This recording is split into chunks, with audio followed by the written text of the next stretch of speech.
দেখেন এই আশেপাশে যত গাছগুলো আছে আমাদের এই 42টি গাছ আছে কি ভাই? হ্যাঁ যে গাছ আছে এখানে সবগুলো আমাদের। আগে সিজনে আমরা তাল বেচেছি। বাবু তোমরা যেহেতু দই পাও আর কচ্ছাও তাহলে কত কিরাম নুবা একটু কম। তাতাল তো এখন চলতেস না। কাঁঠাল কয় টাকা করে চলতেছে তা আল্লাহ জানে। কাঁঠাল চলতেছে না মানে গতবার আমাদের কাঁঠাল ঢাকা, রংপুর, সিলেট, চট্টগ্রাম, বরিশাল চলে যাচ্ছে। কাঁঠাল চলতেছে না মানে ও যদি সিলেট যায়, আমি তো আইসি আবার আসছে রংপুরিতে। তাহলে কম কত নোবা? তোমরা দুই ভাই কচ্ছাও যেহেতু। চাচা ঠিক আছে, আমরা একটু আলোচনা করে বলতেছি।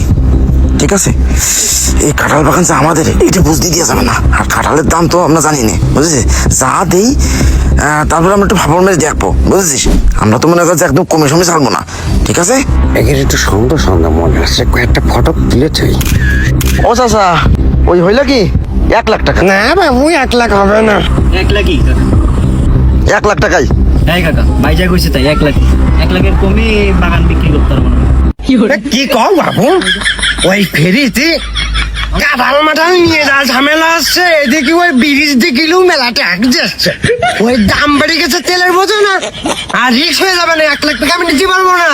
যদি 50 হয়, এই দুই ভাই কও টাকাই এখনই আমি দিয়ে দিচ্ছি 50। আরে চাচা কি দিচ্ছা তুমি? এই 50,000 টাকার বাগান নাকি? এই কাঁঠাল বাগান তুমি 1 লাখ টাকার উপরে বিক্রি করতে পারবা। সেখানে তুমি না এই 80,000 টাকা দিলে, কি করছ তুই?